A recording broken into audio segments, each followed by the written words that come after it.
Weird. Okay, let's finally get started. Chapter 9, a leader and a follower. Who wants to start speaking on this, Patty? Well, I did not read this week, so I'm not going to be the best one to start. So he talks about the military example is the SEALs are out in the field and just knowing when to listen to your subordinates. If I think he's talking, one of the examples is that the American sniper guy, Chris Kyle, they're looking for a building to patrol to take over and do set up like an Overwatch. And Leif wants to take a building to the north and Chris wants to take a taller building to the south or something like that. And Leif defers to Chris Kyle's judgment because he's seen more combat. He's been out there before, and they go set up in the building that Chris Kyle picked, who's not the commander of that particular unit or whatever. And it ended up being a good choice where they picked off a bunch of insurgents, and he kind of realized you should learn when to listen to other ideas and not just say, because I'm in charge, we're doing this. Don't let your ego get involved and listen to your people. It's kind of what I took away from it. Yeah. Okay.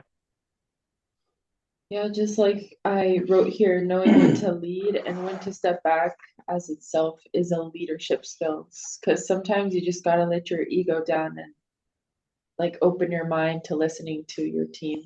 Because I mean, we're all evolving at the same time and we're all there to learn. So if you have a team, they're all there to help you as well to grow. So I've worked with people before, with leaders before, that they had their ego so high up that even when they were wrong, they wouldn't Me notice too. Yeah. notice their error, not even error, just not want to listen to anyone else. Right. And that's frustrating for the workplace. And what happens, that degrades their command because people lose respect for them as a leader. But he talks about how more respect is gained when the people under your command can see that you're willing to listen and you're willing to go with other ideas that may be better. I think with certain things, I see that a lot around here. Like if someone's the guy for something or the girl for something, then we tend to let them take the lead, which is good. We all have our little cutouts that we're working in, and we try to lean on each other for the expertise in that particular thing, which helps the whole team.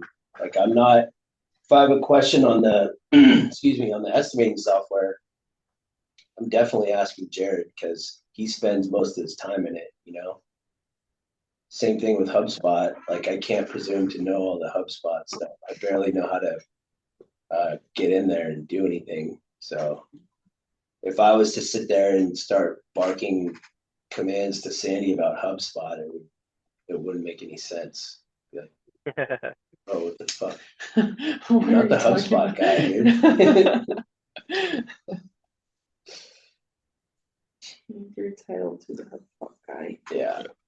Oh, and the other thing is this chapter, it is revisiting that line, junior leaders must push back up the chain when something's wrong. I think there was a chapter called Lead from Below or something like that in the first book, or Leading Up the Chain. Yeah. Where it talked about talking as you need to be communicating to the bosses up the chain to let them know what's working and what's not working so that you can be successful. And so this kind of touches back on that chapter, which is kind of cool. He's taking it from the other side. If someone's talking up the chain to you, you got to be willing to listen. For sure. Yeah, I think that's important to be receptive to that, because if you don't, I mean, how many times do you see it that people in a lower position, if they're not being listened to and their ideas aren't being heard, they don't feel valued, they're going to end up leaving. And now you're stuck. You're trying to, find somebody else, and you're going through the same cycle and retraining and things like that. And it's going to benefit you if you listen to them and you can gain some value from that. It improves the product, it improves the system, whatever the case. If it can be of a benefit, you got to be open-minded, and just like in every other chapter in this book, finding that balance, because you don't want to listen all the time, because not every idea is going to be the best, but you got to find and be receptive to it so that you can figure out which ones will adapt and which ones will work for you. Yeah. It's more the selective hearing. They just let them talk, kind of type situation, and then what you think is valuable or what you maybe think later, be like, oh, yeah, this person told me this, and this, and then you gave them the chance to speak, but then you also can filter what you want and what you don't want to take further. Yeah. What was the real world, the business example? It's not coming to mind now. It's effectively coming at it from the other angle. The person going in for the coaching was butting heads with his boss. Yeah. And the short version is, even if the guy above you is a weak leader and not a great leader, you still need to you need to try to treat that leader like you would any other leader. You need to try to build that relationship like you would any other leader. Because at the end of the day, you butting heads with the person above you doesn't help everybody who's below you. Yeah, that's right. Have the best relationship with your leader as possible, even no matter what, right? To benefit the team. Yeah. That one kind of tied back to one of the lessons I learned a long time ago, which was whether or not the person above you is a good or a bad leader, learn what you can from them. Which is, right?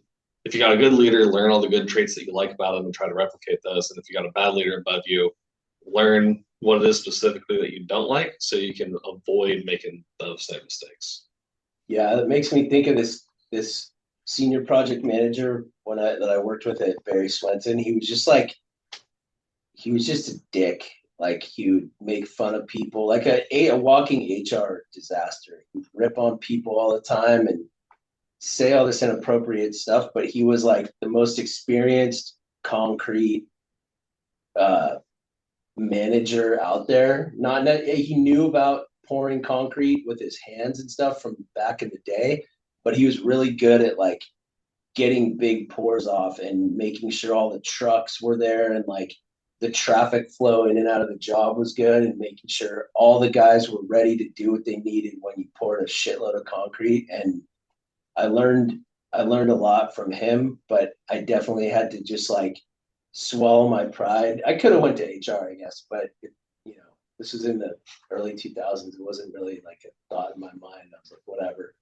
But yeah, I learned some good stuff from him, but I was glad when I didn't have to deal with it anymore.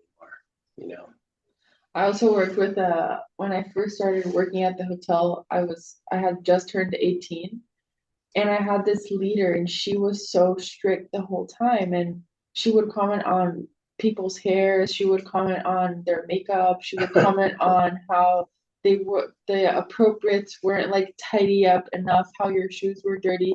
She would comment on every single detail of your body. If there was a day that she looked at you and you were like kind of ugly looking but like not taken care of, she would put you in the back of the house, like for you not to be outside and not go to work. Wow. Like, she would find something for you to do concierge wise in the back, but like for you people not to see you.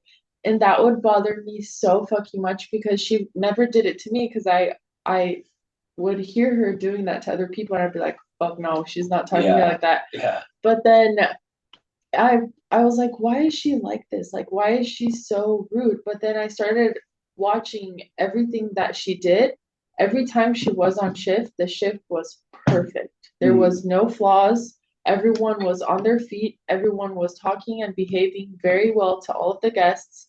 She would know exactly what to do when things were catching on fire. She knew everything. She knew the book from literally the back of her hand. And I was like, okay, there is a reason why she is like that. Yeah.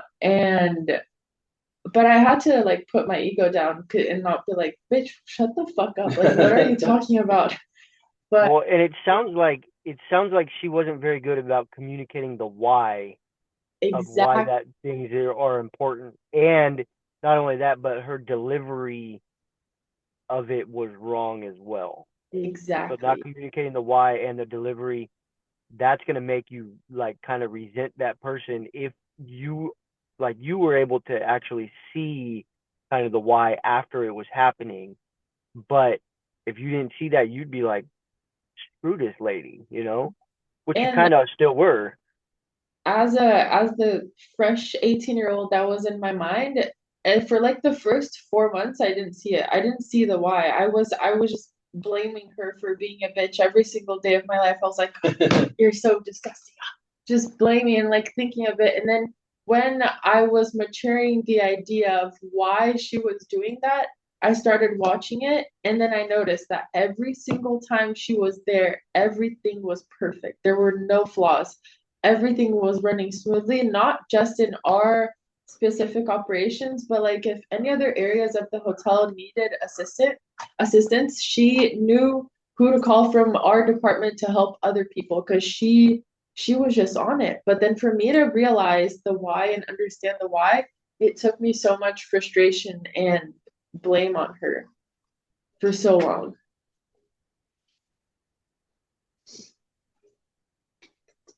Jared, what was your take on the book? What do you mean? What did you take away from it? What did you learn?